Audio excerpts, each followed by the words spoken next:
Assalamualaikum warahmatullahi wabarakatuh. Hari ini kita akan belajar tematik. Tema 2, subtema 3, pembelajaran 1, 2, dan 3.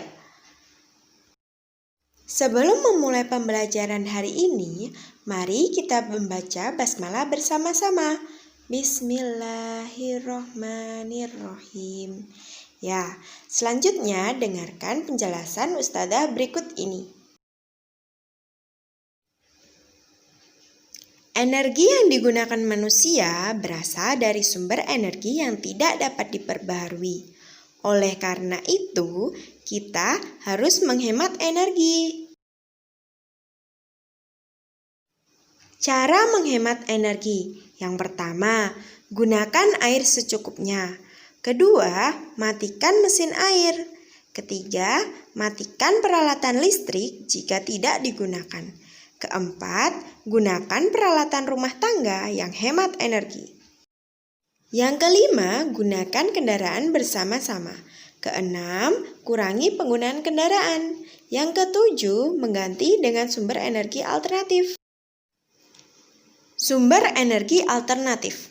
Yang pertama, matahari. Sumber energi yang termurah dan sifatnya tidak terbatas. Energi matahari dapat digunakan untuk bagi ibu rumah tangga digunakan untuk menjemur pakaian. Bagi nelayan digunakan untuk menjemur ikan asin.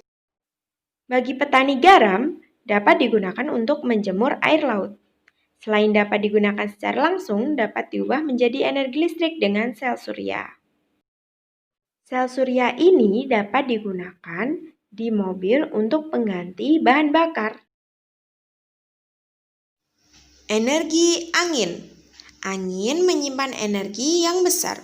Angin dimanfaatkan untuk membangkitkan energi listrik melalui alat yang disebut aerogenerator. Energi air. Aliran air dapat menghasilkan energi. Aliran air yang sangat deras dapat digunakan untuk menggerakkan turbin pada pusat pembangkit listrik. Keempat, energi bahan bakar bio. Biogas berasal dari kotoran hewan pengganti LPG. Bioetanol berasal dari singkong, jagung, dan sagu untuk pengganti bensin. Selanjutnya yaitu biodiesel, berasal dari makhluk hidup mengganti solar. Berikut merupakan contoh biodiesel. Tanaman jarak pagar dapat dimanfaatkan sebagai bahan bakar hayati untuk mesin diesel karena kandungan minyak bijinya. Jarak pagar memiliki buah yang terdiri dari daging buah, cangkang biji, dan inti biji. Kandungan minyak yang terdapat dalam biji, baik cangkang maupun daging buah, berkisar 25-35% berat kering biji. Kemudian, minyak jarak diproses dengan metode ekstraksi dengan teknik pengepresan dengan menggunakan alat pengepres tipe expeller dengan kapasitas 100 kg per jam yang digerakkan dengan mesin diesel 16 HP. Alat ini akan menghasilkan minyak yang masih kotor dan limbah hasil pengolahan minyak yang berupa bungkil. Minyak tersebut kemudian diendapkan semalam.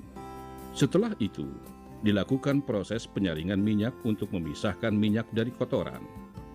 Hasil penyaringan minyak adalah minyak jarak mentah yang masih mengandung getah, fosfat, dan asam lemak bebas dengan kadar tinggi. Terakhir, dilakukan degamming, yaitu proses pemisahan getah atau lendir tanpa mengurangi jumlah asam lemak bebas dalam minyak. Hasil akhir dari degamming ini adalah minyak murni. Yang kelima, energi panas bumi atau geotermal. Energi yang berasal dari panas yang dihasilkan oleh magma di dalam perut bumi digunakan untuk pengganti listrik. Yang keenam, gelombang laut. Gelombang laut termasuk energi gerak yang besar yang dapat dimanfaatkan untuk membangkit listrik tenaga gelombang air laut atau PLTGL. Selanjutnya, energi alternatif yang ada di Indonesia. Yang pertama, PLTA Ada PLTA Cibadak, Jatiluhur, Cirata, dan Riam Kanan. Yang kedua, biogas. Ada di Desa Mulya Subur dan Dusun Matong di Kota Probolinggo. Yang ketiga, ada panas bumi atau geotermal di Kota Tomohon, Sulawesi Utara. Yang keempat, ada biodiesel yang telah diizinkan dipasarkan di SPBU. Yang kelima, ada mobil tenaga surya yang dibuat oleh LIPI, ITS, dan UGM. Yang keenam, kereta api listrik atau KRL. Simaklah video cara membuat listrik dari jeruk nipis. Bahan yang dibutuhkan adalah beberapa buah jeruk nipis ataupun lemon, lampu LED, kabel dengan penjepit buaya, kabel, beberapa buah lempeng seng, beberapa buah lempeng tembaga, atau bisa digantikan dengan koin sebagai pengganti tembaga dan paku sebagai pengganti seng. Tidak lupa kita membutuhkan gunting dan juga cutter. Kita mulai dari membelah jeruk nipis. Hal ini dilakukan agar koin mudah masuk dan tertanam pada buah.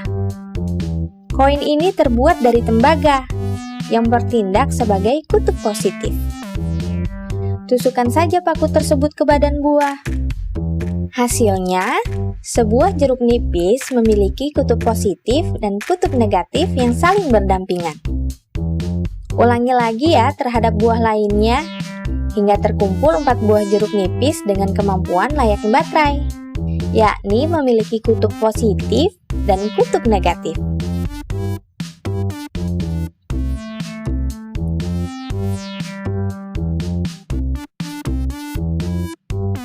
Selanjutnya, kita siapkan kabelnya Sobat Orbit.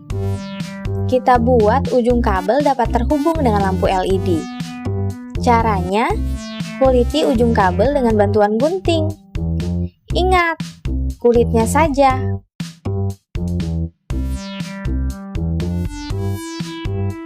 Ini dia ujung kabel yang telah dikuliti.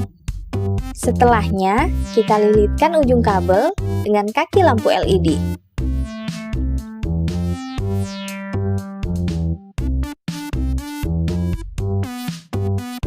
Setelah buah dengan kemampuan baterai sudah siap dan kabel pun sudah terhubung dengan lampu, kita mulai menghubungkan keduanya. Ambil kabel dengan penjepit buaya, lalu jepitkan terhadap salah satu kutub pada baterai buah. Bila salah satu ujung kabel menjepit koin pada satu baterai buah, maka jepitlah paku pada baterai buah lainnya dengan kabel yang sama, namun di sisi yang berbeda. Seperti inilah 4 baterai buah yang saling terhubung dengan rangkaian kabel. Bagaimana? Masih bingung? Intinya, sebuah kabel harus terhubung dengan kutub positif dan kutub negatif pada baterai buah yang berbeda.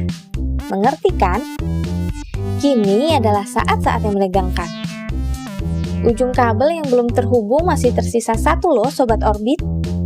Kira-kira lampunya menyala tidak ya? Yuk kita buktikan bersama.